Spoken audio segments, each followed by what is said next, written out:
বিশেষ কোনো দিনের জন্য যদি কোনো নিরামিষ থালি খুঁজছো তাহলে তোমরা এই রেসিপিটা একবার দেখে নাও। এই রেসিপিটা বাড়িতে একবার ট্রাই করতে পারো, খেতে খুব ভালো হয়। আজকে বাড়িতে আমি বানিয়েছিলাম নিরামিষ তিনটে রেসিপি আর সুন্দর একটা থালির সাজানোর আইডিয়া। চলো তাহলে দেখিনি আজকের এই থালিটা। হাই, আমি Munmun, welcome back to my channel. আশা করি তোমরা সকলে খুব ভালো আছো, আমিও ভালো আছি।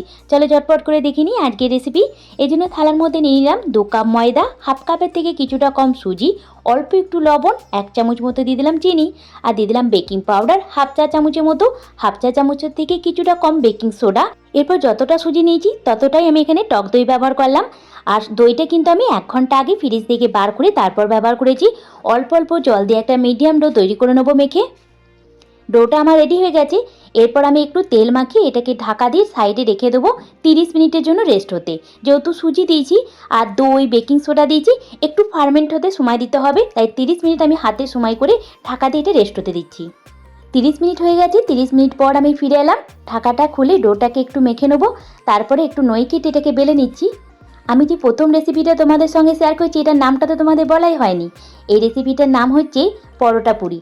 খুব ভালো হয়, নান পুরি যেমন ডোটা তৈরি করতে হয় সেই রকম ডোটা তৈরি করতে হয়, কিন্তু পরোটার মতো এটাকে ভাঁজ দিয়ে বেলতে হয়। ঠিক যেমন দেখতে পাচ্ছ লাচ্ছা পরোটা যেমন করে ভাঁজ দেয়, মানে একটা এদিকে আর একটা ওদিকে, তোমরা ভিডিওটা দেখলেই বুঝতে পারবে। তারপরে এভাবে রাউন্ড করে হাতের সাহায্যে একটু চাপ দিয়ে হালকা হাতে বেলনার সাহায্যে বেলে নেবো। এই রেসিপিটা একবার হলো বাড়িতে ট্রাই করতে পারো। যে কোনো বিশেষ দিনের জন্য বা যে কোনো দিন তোমরা ট্রাই করতে পারো, খেতে খুব ভালো হয়, যে কোনো তরকারির সঙ্গে খুব ভালো লাগে। এবার গরম গরম তেলে মিডিয়াম ফ্লেমে এটাকে ভেজে নেবো উল্টে পাল্টে।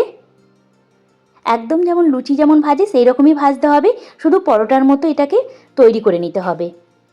আমি এখানে বড় বড় করেছি বলে দুটি প্রথমে ভেজে নিচ্ছি। প্রথম রেসিপি আমার রেডি। থালার মধ্যে আমি এটাকে পরিবেশন করে নিচ্ছি। প্রথম রেসিপিটা কেমন লাগলো অবশ্যই কিন্তু একটা কমেন্ট করে জানাবে, ভালো লাগবে আমার। এরপর দেখো আমি থালাটার মধ্যে দিয়ে দিলাম ছোট্ট বাটিতে একটুখানি বোঁদে মিষ্টি, একটা রসগোল্লা, বাঙালি মানে একটু রসগোল্লা ছাড়া চলে না, একটু ফল দিয়ে দিলাম আঙুর আর খেজুর। এরপর আমি এই বাটির মধ্যে যে রেসিপিটা তৈরি করব সেটা তৈরি করে নিচ্ছি। এরপর দ্বিতীয় রেসিপিটা বানানোর জন্য গ্যাসের মধ্যে আমি একটা পাত্র বসিয়ে দিলাম। 2 চামচ মতো দিয়ে দিলাম সানফ্লাওয়ার অয়েল, একটা শুকনো লঙ্কা দিয়ে দিলাম, অল্প করে কালো জিরে, আর দিয়ে দেবো একটুখানি গোটা জিরে।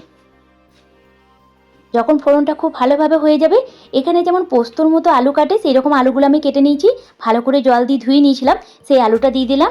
দিয়ে একটু ভালো করে নাড়াচাড়া করে লবণ দিয়ে একটা ঢাকা দিয়ে কষতে দিয়ে দেবো। এই যে রেসিপিটা তোমরা দেখছো, এটা দেখে অনেকেই হয়তো বুঝতে পেরেছে কি এটা হচ্ছে সাদা আলুর তরকারি। খুব ভালো লাগে, কিন্তু খুব সাধারণ খাবারগুলো আমি তোমাদের সঙ্গে শেয়ার করছি, কিন্তু এই সাধারণ খাবার অনেক সময় খেয়ে দেখো, খুব ভালো লাগবে। মাছ মাংসকেও হার মানিয়ে দেয় আমার কাছে মনে হয়। লবণ দিয়ে 5 থেকে 7 মিনিট ঢাকা দিয়ে একটুখানি নাড়াচাড়া করে কষে নিলাম। এটা কিন্তু লাল লাল করে আলুটাকে কষলে চলবে না, তাহলে সাদা আলুর রঙটা চলে যাবে। আমি যেহেতু সাদা আলুর তরকারি করছি তাই হালকা একটু কষে নেওয়ার পর লো ফ্লেমে জল দিয়ে দিলাম পরিমাণ মতো, একটা কাঁচা লঙ্কা চিড়ে দিয়ে দিলাম, আরও 5 মিনিট এটাকে রান্না করে নিলাম। যখন আলুগুলো ভালোভাবে সিদ্ধ হয়ে গেছে, এরকম খুন্তির সাহায্যে 2-4টে আলু একটু ভেঙে দেবো। ব্যাস, এবার আমি পরিবেশন করে নিচ্ছি। একটা কাঁচা লঙ্কা চিড়ে এর মধ্যে দিয়ে দেবো।